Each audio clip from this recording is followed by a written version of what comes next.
सरयू तट, ये उजली रेत और इस तट पर बसा ये शाश्वत नगर अयोध्या, अर्थात जिसे कभी जीता ना गया हो, ये केवल प्राकृतिक व सांस्कृतिक स्थल रूप मात्र नहीं है, न ही प्राचीनता या सांस्कृतिक महात्म्य ही इसका एकमात्र परिचय है।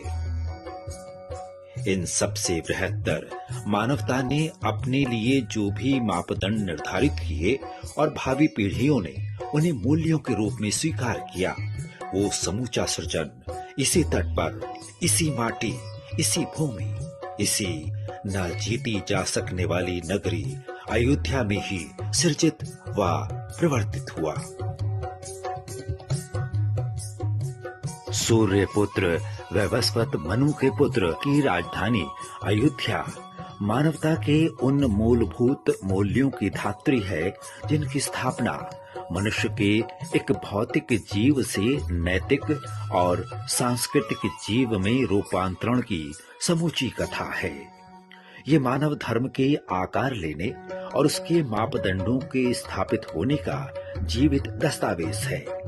सचमुच इसका पराभव नहीं हो सकता, क्योंकि इसके पराभव का अर्थ धर्म का, नैतिकता का, मूल्यों का और सबसे बढ़कर मानवता का पराभव होगा। और इसी अनुरूप इस नगर, इस सांस्कृतिक स्वर्ग के परिष्कार का प्रयास भी मानवता की संपूर्ण स्थापनाओं, उसके क्रमिक परिष्कारों, उसके संपूर्ण संचित मूल्यों और इन सब से बढ़कर मनुष्यता के देवत्व को प्राप्त करने की यात्रा का दस्तावेजीकरण है। स्वाभाविक है इस नगर ने इन सब प्रवृत्तियों की प्रतिवर्ती विचारधाराओं व उपक्रमों का भी साक्षात्कार किया है और इस सांस्कृतिक संघर्ष की आग से जो स्वर्ण बनकर निकला वही हमारा प्राप्य है। मूल्यों के रूप में, मार्गदर्शक सिद्धांतों के रूप में, शाश्वत सत्य सनातन के रूप में, समय का प्रवाह और उसकी साक्षी ये अविरल सरयू धारा भी वर्तमान में एक मूल्य संघर्ष और उसकी जय पराजय का एक बार फिर साक्षी बने हैं और उन्हें अपने दस्तावेज में सबसे नए पृष्ठ के रूप में अंकित कर रहे हैं। ये नगर मनु के वंश के राजाओं दिलीप, रघु, अज, हरिश्चंद्र, नहुष, ययाति, पुरु, यदु और अनेक अनेक के पौरुष, पराक्रम, परमार्थ, दानशीलता, धर्मपरायणता, प्राणी मात्र के प्रति दयालुता व सद्भाव की साक्षी रही। दिलीप ने नंदिनी गौ की रक्षा के लिए स्वयं को अर्पित कर दिया। हरिश्चंद्र ने धर्म रक्षा के लिए अपने कुटुंब व स्वयं को भी बेच दिया। इस वंश के राजाओं ने अनेक राजसूय यज्ञ किए, भौतिक संपदा का संचयन करके मानवता के हितार्थ उसे सर्व समर्पित करने का आदर्श स्थापित किया।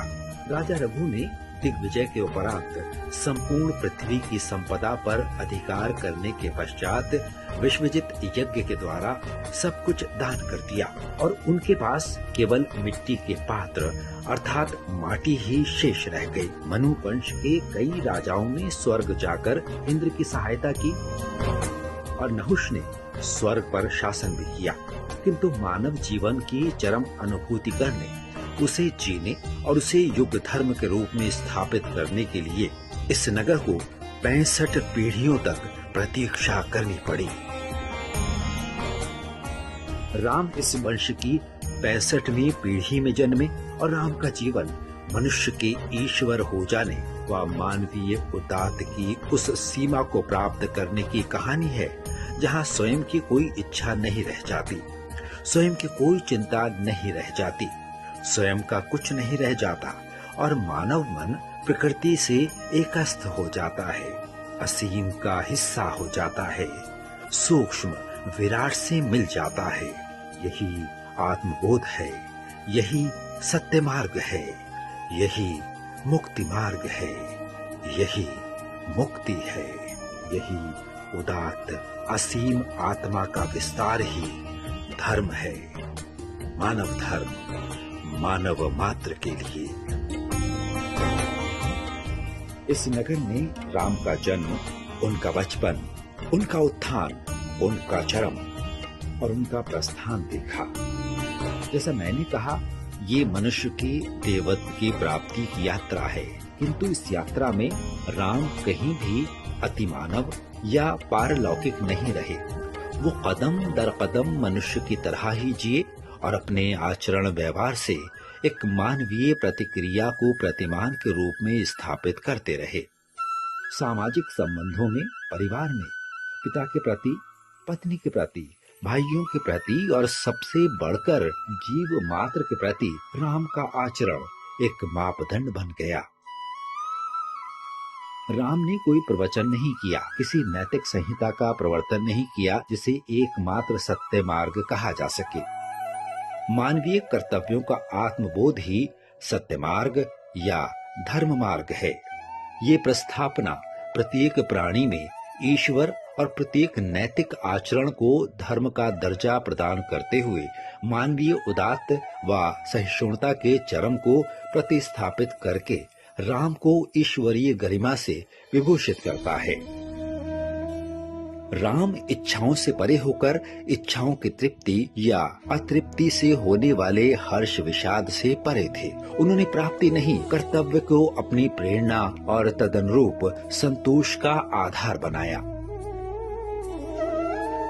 राम पद, सत्ता व ऐश्वर्य त्याग कर इस भूमि के कण कण से एकात्म स्थापित कर उसे जीने और उस माटी से जुड़े मनुष्य, जीव व प्रकृति को समझकर विविधता के संपूर्ण संदर्भों को उनके सूक्ष्म से सूक्ष्म पक्षों के साथ आत्मसात कर लेने और तत्पश्चात मानव प्रकृति और संपूर्ण जीव जगत की आकांक्षाओं को समाहित व प्रतिदर्शित करने वाली अंतर्दृष्टि प्राप्त करने के लिए ही उत्तर से दक्षिण तक पग पग चले, वनवासियों की तरह कांटों पर चले, भूमि पर सोए, माटी से जुड़े, उसके वात्सल्य को महसूस किया, उसे जिया और उस माटी के सभी जातकों से सहोदर भाव की अनुभूति की। गंगा के मैदान में, चित्रकूट की उपत्यकाओं में, दंडक वन में, विंध्याचल के पार भिन्न सांस्कृतिक परिवेश में कोलों, किरीटों, गोंडों, भीलों से न सिर्फ मिले बल्कि उनके बीच उनके साथ रहे, उनसे साक्ष्य स्थापित किया, उनके जीवन को लक्ष्य प्रदान किया, उन्हें आत्म गौरव की अनुभूति कराई, उनकी मानवीय गरिमा को स्थापित किया। इस भूमि के कण कण में तेज व सामर्थ्य का विश्वास तथा उसे प्रकाशित करके अंधकार के विरुद्ध संवाहक के रूप में सचेत करना भारत की साझा सांस्कृतिक चेतना और साझा इहलौकिक प्रस्थान बिंदुओं की ओर उन्मुख होने का आधार है।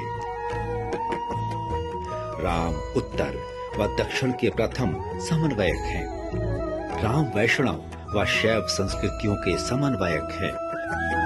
राम शासक व शासित के मध्य खड़ी दीवार के भंजक हैं। राम राष्ट्रों के मध्य सांस्कृतिक सेतु के निर्माता हैं। स्त्री के मान, उसकी गरिमा और गौरव के लिए, समाज की प्रतिक्रिया के लिए आदर्श स्थापित करते हुए राम ने कैकेयी, अहिल्या, अनसुईया, सबरी, तारा, मंदोदरी व सीता का अवलंब किया। तो उन्होंने ताड़का और सुई पड़खा के प्रति आचरण के प्रतिमान भी उपस्थित किए ताकि मानवीय प्रवृत्तियों के बदलाव के अनुरूप आचरण को दिशा निर्देशित किया जा सके। राम किसी पंथ या मजहब के प्रवर्तक नहीं, वो मानवता के दिशा निर्देशक हैं। वो मूल्यों के प्रतीक पुरुष हैं। वो इस मिट्टी के साधक और आराधक हैं। वो मानव चरित्र के उदात्त का चरम है। उन्होंने जो कुछ किया, जिस रूप में अपना जीवन जिया, वही मानवता के लिए उनका संबोधन है। वही संबोधन विश्व को मानव से मानवतर होने के लिए प्रेरित करता रहा और कर रहा है। सरयू की धारा की तरह अविरल, निर्मल, सतत, शाश्वत और प्रतिपल नूतन।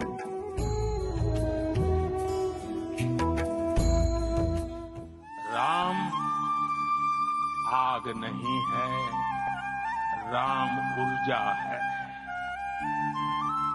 राम विवाद नहीं, राम समाधान है। राम सिर्फ हमारे नहीं है, राम तो सबके हैं। राम वर्तमान नहीं, सिर्फ वर्तमानी नहीं, राम अनंत काल है।